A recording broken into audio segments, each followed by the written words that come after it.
बे जों बयनिबो थाखाय जोबोद गोजोनथाव बाथ्रा दिनै बड'लेण्डनि डिमाकुसियाव जे जोंनि मुंख्लंफोरनि मुङै फुटबल टुर्नामेन्ट होयो बेयो फैयै फैयै 25 बोसोर आबुं जाबाय आरो देग्लाय रुफाथि मायथाइ फोरबो हिसाबै बे माने माबाखौ मा होनो फुटबल टुर्नामेन्टखौ बेवहाय सालायनाय जादों। बेवहाय आसामनि बादैबो भारतनि गुबुन गुबुन रायजोनिफ्राय गोबां टीम फैनानै बाहागो लाफैदोंमोन आरो मोनफ्रोमबो खेलायानो मोजां जादों आरो एबारनि बे सिलभार जुबिलियाव रायजो राजा बयबो जोबोद गोसो मोदोम जिउ होनानै बाहागो लाफादों। जुरिजेननायनिफ्रायनो बेवहाय नायग्रानि खुनु आंखाल गैया, माने लोब लोब एकदमबारे बयबो फैनानै बाहागो लाफैदों। दिनैबो बे फाइनालनि समाव बयबो फैनानै बाहागो लाफैदों। बे जों बयनिबो थाखाय गोजोनथाव बाथ्रा। बे मुंख्लंफोरनि मुङै होनाय बे खेलाया जोंनि बड'लेण्ड सोमावसारनायनि जारिमिनखौ अरायबो मोनसे गोथां खालामनानै दोननाय, लोगोसे बे बड'लेण्डनि सोमावसारनायाव जायफ्रा गावनि बेसेन बह्रा जिउखौ खोमानांबाय, जाय न'खरफ्रा दिनै माने जोबस्रांलांनांबाय आरो जायनि जुनै जों दिनैहाय बे बड'लेण्डआव आलो गोजोनै जों थांनानै थानो हादों, रायजो मोनजादों, हारि हिसाबै माने जों बयजोंबो सिनायजादों। बिसोरनि सोमोन्दै जाहाथे जों अरायबो बावालासिनो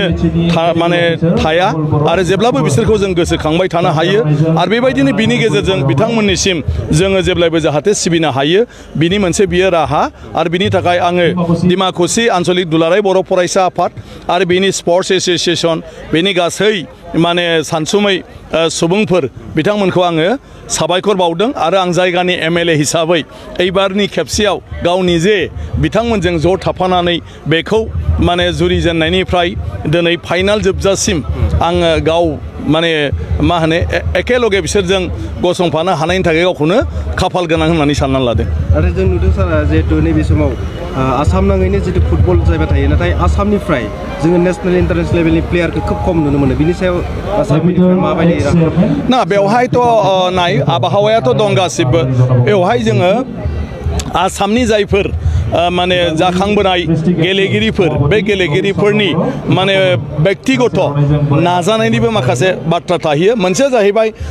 फुटबल जिबो अर्गेनाइजारफोर दङ, बे अर्गेनाइजारफोरनि जितु इनिशिएटिभ बिनि सायावबो बियो सोनारो। थेवब्लाबो जों नुदों जे आसामनि प्लेयारानो दिनै मणिपुरनि जानानै माने दिनै बेवहाय बाहागो लाफैदों, मणिपुरनि टीमाव थानानै बा गुबुन गुबुन टीमाव थानानै बिदिनो आसामनि गेलेगिरिफ्रानो बाहागो लाफैदों। गतिके आं सानो जायगायावबो बेबायदि माखासे सुबुंफ्रा दायित्व लानानै जोंनि इयुन जोलैनि थाखाय जुदि क्लाब गायसननानै फुटबल गेलेग्रा बा खेला गेलेगिरि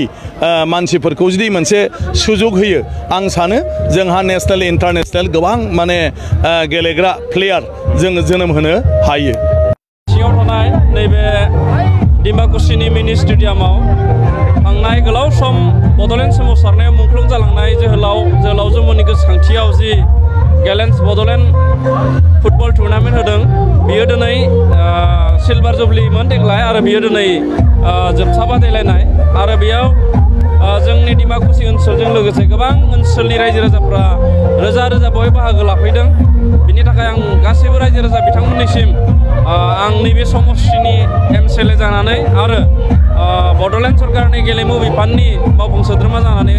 आंनि गोसो इसिंनिफ्राय साबायखर जासिहरदों आरो डिमाकुसि दख'रा दुलाराय बर' फरायसा आफाद आरो गेलेमु आफादखौ आंनिफ्राय आङो साबायखर जासिहरदों। मानो होनना बुङोब्ला बिथांमोना नैबे गेलेनायखौ 25 बोसोर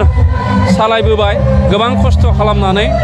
आरो बे ओनसोलनि गोबां रायजो राजाफ्रा अनसुंथाइ होबाय। आं बिथांमोननोबो आंनिफ्राय साबायखर जासिबाय। फैगौ 9 अक्ट'बरनिफ्राय जिहेतु बड'लेण्डआव माने बाहायदोंमोन,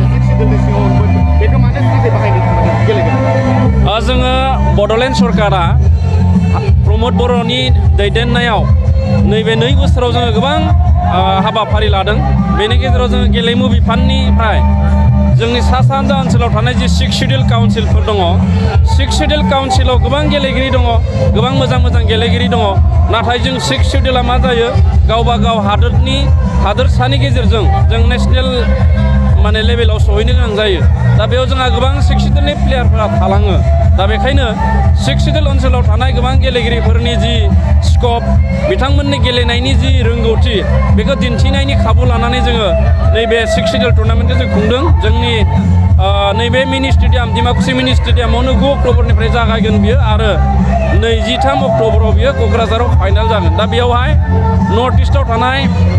त्रिपुरानिफ्राय मोनसे मिज'रामनि मोनथाम मेघालयनि मोनथाम आरो जोंनि आसामनि कार्बि डिमा हासाव आरो बड'लेण्ड गासै मोन 10 नर्थ इस्टनि सेक्सुयेल काउन्सिला बेवहाय बाहागो लागोन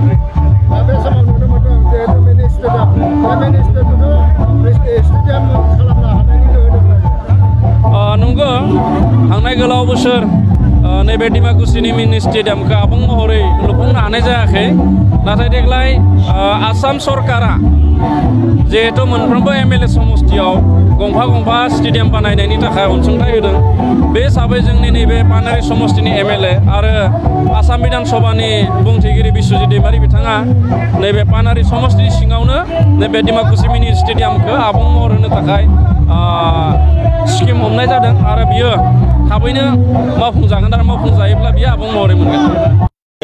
फाइनाल टुर्नामेन्टजों लोब्बा लाखिनानै दिनै डिमाकुसि दख'रा दुलाराय फरायसा आफाद आरो दिनैनि बे फाइनाल टुर्नामेन्ट बा बड'लेण्ड गेलेन गल्ड कापनिनो बानजाय जिखिनि आफाद बिथांमोना मोनसे मोजांथार हाबाफारि मावदों बे हाबाफारियानो जाहैबाय जे माखासे मोजां लिरगिरिफोरनि गोजाम बा गोदान माखासे लिरगिरिफोरनि लिरबिदांखौ लानानै मोनसे सबिनिर मोनसे माउथपिस बिथांमोना सेबखांदों जे माने माउथपिसखौ आंखौ बिथांमोना मोनसे ग्रैंड मोनसे दिनै फाइनाल मोमेन्टआव आंखौ बेखेवनो होदों थारैनो आं गावखौनो खुब माने प्राउड फिल खालामदों आरो आं बेखायनो बुंदों जे बिथांमोननि जिखिनि दिनैनि हाबाफारि बियो जाफुंसार मोनथों आरो बिथांमोनजों सेबखांजानाय जे माउथपिस बे माउथपिसआव थानाय जिखिनि इनफरमेशन जिखिनि नलेज बा जिखिनि माखासे गियान बेखौ जोंनि फरायगिरि बिथांमोना मोननो हाथों मोननायनि गेजेरजों गावनि केरियार दानाय बा सानफ्रोमबोनि जिउ राहा बा सानफ्रोमबोनि दावबायनायाव मदद मोनगोन होननानै आं मिजिंथिदों बिथांमोननि सेबखांजानाय जिखिनि राइटार्स माउथपिस बेखौ जों बयबो अनसायो आङो माने खावलायदों जोंनियाव रिडिंनि जिखिनि हेबिट बा लेखा फरायनायनि जिखिनि हेबिट बियो थानांगौ मानो होनोबा दिनै जाय सासे मानसिया ग्रेजुवेट मानसि बे मानसिया गाबोन जुदि फरायनायखौ जुदि नागारोब्ला बे मानसिया बे आनएजुकेटेड जायो होननानै सासे गेदेर मानसिया बुंनाय दङ दा बेनि थाखायनो मोनसे डिग्री लाखांनायनि उनावबो बा जायखिजाया समावनो फरायनाय हुदाखौ लांबाय थानो हायो फरायनाय हुदाया गावखौ गोथाङै दोनो फरायनाय हुदाया गावखौ रेजें खालामो फरायनाय हुदाया जोंनि सानफ्रोमबोनि गावनि मेन्टेल सेटिसफेक्सन बा गावनि मेन्टेलि फिजिकेलि जिखिनि ग्रथ बेखौ माने होनो हायो बेनि थाखायनो बिथांमोननि जिखिनि सेबखांजानाय मोनसे सबिनिनि गेजेरजों मोजां मोनसे इनफरमेशन बेखौ रायजो राजाफ्रा मोननो हागोन होननानै आं मिजिंथिदों आरो दिनैनि बे फाइनाल मोमेन्टआव जिखिनि जोंनि नायगिरि बिथांमोना लोबै फैदों बेखौ आङो खोब माने मोजां मोनदों आरो दिनै आङो डिमाकुसियाव फैनानै बेखौनो फिल खालामदों आङो रायलायदों जोंनि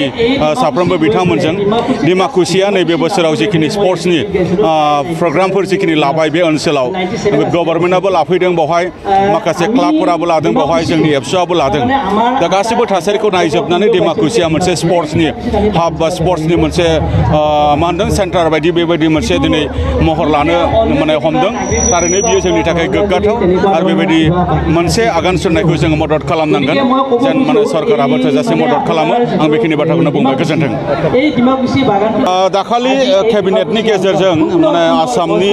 जिखिनि डक्टर हेमन्त बिश्व शर्मा अनारेबल माने चिफ मिनिस्टार अफ आसाम बिथांनि दैदेननायजों मोनसे थांखि बिथांमोना लादों आरो जोंनोबो मिथिहोदों जे गुवाहाटी माने गरसुगाव बा गुवाहाटी बाथौफुरि जिखिनि जोंनि साखाथियाव जे दुलाराय बर' फरायसा आफादनो 1 बिघा 5 लेसा बेबायदि हा माने जोंनो होदों थारैनो आं नोंथांमोननो बे समाव आङो बुंनो लुबैदों जे गिबियावनो आसाम सरकार बिथांनिसिम आङो साबायखर बावदों लोगोसे जोंनि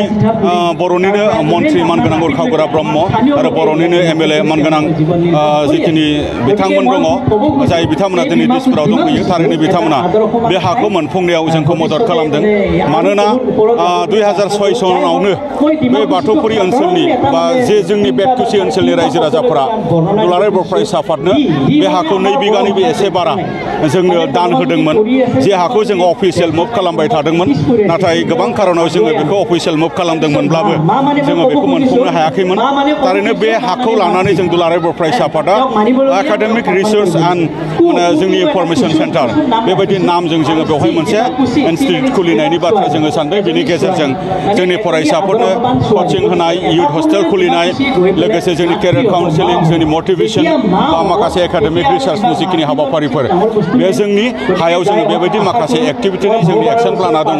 दा बेखौनो फैबाय थानाय समाव बयनिबो मददजों जोङो बे हाखौ मोजां खामानियाव बाहायनो हागोन होननानै जोंहा मिजिं दङ जेन' जोङो बे हाखौ जोंनो 2 बिघा जोङो बुंबाय थादोंमोन जोंनो 2 बिघा होजोबनाय हाखैब्लाबो जोंनो जिखिनि हा होबाय बिनि थाखाय डक्टर हेमन्त बिश्व शर्मा लोगोसे आसाम केबिनेटनि मन्थ्रि बिथांमोन बा आसाम सरकार बिथांनिसिम आङो दुलाराय बर' फरायसा आफादनि जानानै साबायखर बावो गोजोन्थों बिटिआर एकर्डनि 6.3 बायदियै जे माने कलेज बा स्कुल प्रभिन्सियेलाइज खालामनायनि बाथ्रा दा फार्स्ट फेज बायदियै दिनै कलेज प्रभिन्सियेलाइज खालामनायनि बाथ्रा होनदों जों बुंबाय थादोंमोन 26 खन कलेजआ प्रभिन्सियेलाइज जानांगौ आरो सरकारा थांखि लादों 26 खननि गेजेराव 10 खन दा सरकारा बिटिआरनि मोनबा जिल्लानि सिङाव बबे इन्स्टिट्यूटखौ बबे कलेजखौ बबेखौ खालामो बे सरकारनि खोथा जायखिजाया 10टा जिखिनि प्रभिन्सियेलाइज जानो थांगासिनो दङ बिथांमोना जेन बेयावनो थाबथाया आरोबाव जोंनियाव 16 खन कलेज दंबावो बे 16 खन कलेजआ प्रभिन्सियेलाइज जाबावनांगौ बे जोंनि दाबि